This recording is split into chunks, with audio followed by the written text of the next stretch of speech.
So we went to one of the restaurants, and it was a very casual, kind of hip, fun place. And we were getting ready to leave. We stood up to leave, and the waitress came over to say goodbye to us. And she looks over at my niece, who just happens to be 5 feet tall, 5 feet even. She looks at my niece and goes, "How tall are you?" Now, for a short person, that's kind of rude. You know, my niece is very laid back. She didn't mind. She looked at the waitress. She goes, "I'm 5 foot nothing," like this. And the waitress went, "Yes." And I'm sitting going, what is that all about? And so here's what they do. The waiters and the waitresses in this restaurant play customer poker. So essentially, here's how this works. Different people, unique people, represent playing cards. So a woman who is 5 feet tall or shorter and 21 years of age or older, she represents the Queen of Hearts. So essentially, our waitress got a Queen of Hearts through my niece. A man that has a sweater vest on and a mustache, King of Clubs. A baby that goes through the entire meal without crying, Ace of Spades. All right, so with these waiters and waitresses, and I don't know how many of you ever waited tables. I certainly did. But these waiters and waitresses getting in the hectic part of the evening where they're just going frantic trying to keep up with things in the back of their mind. The whole time they're playing this game against each other because at the end of the night, whoever has the best poker hand based on the customers they had wins. They're enjoying what they're doing on a different level than the rest of the people that are waiters and waitresses. They're just making it more fun. But here's what...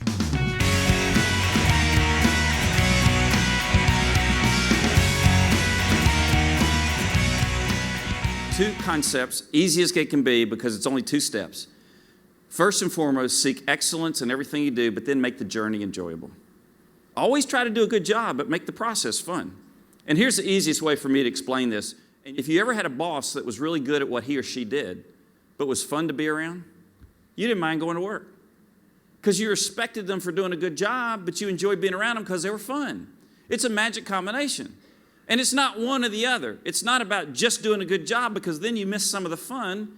And it's not about just having fun because then you're not going to be respected for doing a good job. It's combining the two.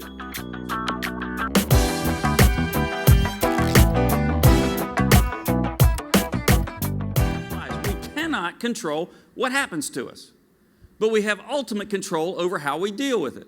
I met a woman at a cancer conference one time. She was a cancer survivor, and she came up to me and she said, "Let me explain to you what happened to me." She said, "I went through radiation and chemotherapy and I lost all my hair." She said, "I did not mind the way I looked, but I could tell other people were just uncomfortable with it." So she said, "So I tended to protect other people by wearing scarves and wigs." She said, "Then I got invited to a Halloween party. So this is what I did." She said, "I painted my entire head black, then painted a giant white 8 on the back." And she went as one of those magic 8 balls. You know that game where you shake it and it gives you some weird answer? So she took 2 or 3 pieces of paper and put those weird answers on them and put a piece of tape on each one. And all night long, she'd walk up to people at the party and she'd say, "Ask me a question." They'd ask her a question. She'd shake her head and slap an answer on her forehead. And so his dad had all of these health issues, and one of them was he had diabetes. So he was at his doctor one time getting checked out for some issues he was having, and the doctor was pretty blunt with him and said, "I'm pretty certain that in the not too distant future, you're probably going to have your leg amputated because of the diabetes." And Theo's dad looked at the doctor and said, "Well, can I have my leg back after it's amputated?" And the doctor said, "Well, why would you want that?" And he said, "Because I want to bury it under a tombstone that says the rest is yet to come."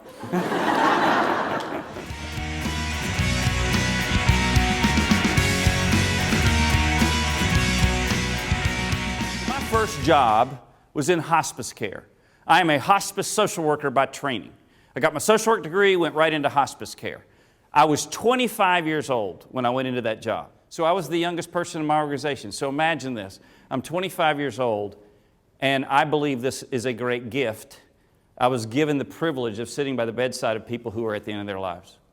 So I got to learn from them. Now, I have an app on my phone. I know this is kind of weird, but I have this app on my phone that it's called We Croak.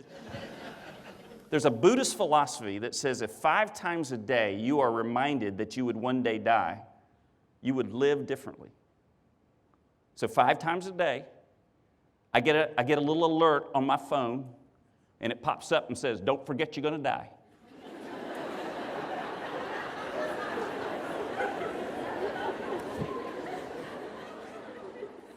and then you click it, and it goes to some motivational quote about living. I know it's weird, right?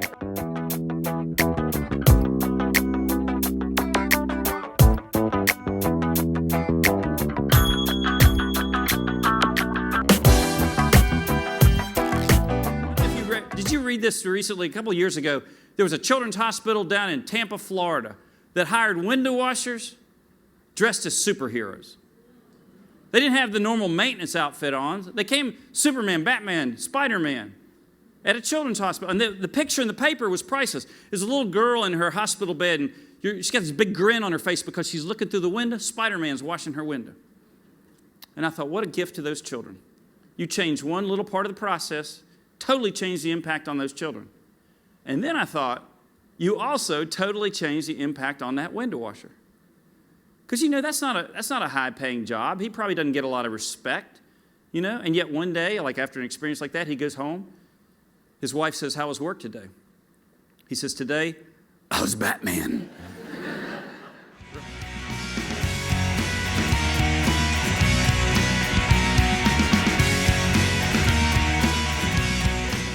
I think humor goes a long way. How many of you have been to the Hoover Dam? It was built in 1936, ahead of schedule and under budget. And it's just an amazing facility.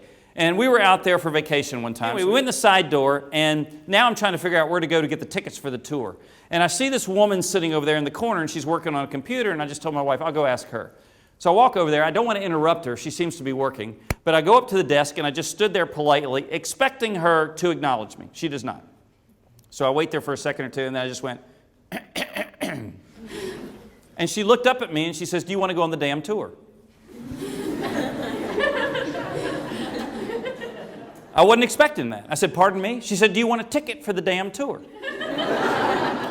And again, I was flustered by this, and I was like, hell yeah. I'm like, that's how you roll here.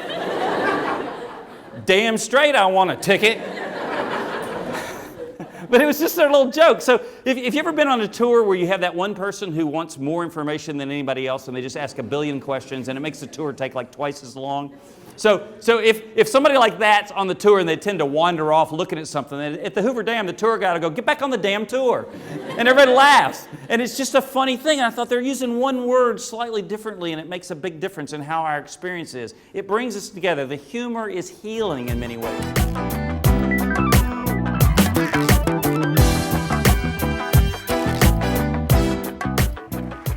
So I have the distinct privilege of not only being your opening speaker, but I'm also your MC for the day. So we're going to go through, and you're going to get some great information today from a variety of people. Assistant Superintendent for Pupil Services. Apparently she's an optometrist. Pupil Services. All right, you got to keep up with me here. I'm not going to explain them all right? And by the way, let me just say and get this out of the way right off the bat. I am delighted to be here.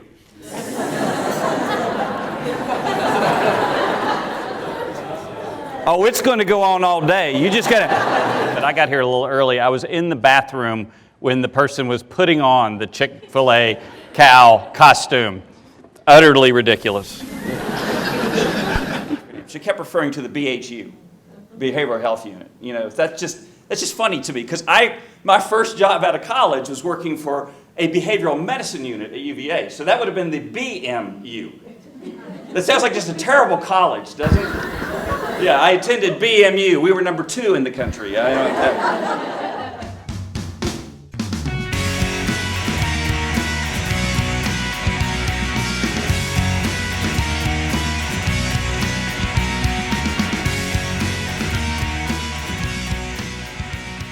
was a social worker, which meant that when I went to visit people, I was doing a psychosocial assessment to determine how they were coping. And I went to visit Mary, and I walked into her room that day at her house, and she was fully dressed. She had her hair done. She had makeup on. And I realized instantly that she had prepared for me. She had done all this work to prepare for my visit. And in some ways, I was kind of honored that she went to that much effort. She was terminally ill. And I had a visit with her. I talked with her husband, talked with her 2 daughters. And what was immediately obvious was that Mary was the rock to this family. She was really the foundation of the family, the spine of the family, if you will. They all had just wonderful relationships. Her daughters had grown up to be very responsible individuals in their own right. And I think it all went back to Mary. She just had this strength that everybody drew on. So as I was leaving that day from the house, I knew that it would be hard when Mary died, but essentially I felt like she had prepared them to cope. And I thought that's a good thing. I probably don't need to do a whole lot in this situation. There aren't a lot of psychosocial needs. About 2 weeks later, I get a call from the nurse who's working with me in this situation, and she said Mary took a dramatic turn for the worse. But they didn't think it was related to her terminal illness. They thought she'd either had a reaction to a medication or she had an infection that might possibly be treated, but that it wasn't related to the terminal illness. So they brought her into our inpatient facility to monitor her for a couple of days. Our inpatient facility at Hospice of Northern Virginia, which is just a couple of miles down the road, is an old schoolhouse that was renovated to look like a home. There's hardwood floors and flowered wallpaper and colored sheets. It was just a really comfortable, pretty setting. I happened to be in the building that day, so I went to see Mary, and I walked into her room, and I could immediately tell that she had changed. So she didn't have a lot of color in her face. She looked very weak. She was having some trouble breathing. And as I walked towards her bed, she opened her eyes, saw me, extended her hand to me, and called me by name. Now, this was a woman that had met me once, and she recognized me and called me by name. So I sat by the bed, and I asked her how she was doing. She said, not good. And I said, are they treating you well? And she said, oh, they're spoiling me. She said, they anticipate my needs. They bring me things before I even know I need them. And with that, she raised up on her elbows, and she was so weak, she was trembling. And she took this long gaze around the room, and she said, this place is so beautiful. She said, I'd heard so much about it, I was dying to see it. Fell back on her pillow and burst out laughing. And she's like, can you believe I said that? Like this. And I'm thinking, what's the right social work response to this? So I just laughed. We had this really rich moment of laughter. 6 hours later, she died. And I tell you, it was a profound experience for me, because when you go back to that whole concept of do it well, make it fun, I think Mary exemplified that. She's a perfect example of that. She did her life very, very well, and it was evidenced by the relationships in her life and her family. But in that moment, she was also willing to say, but I'm not going to miss a chance to laugh.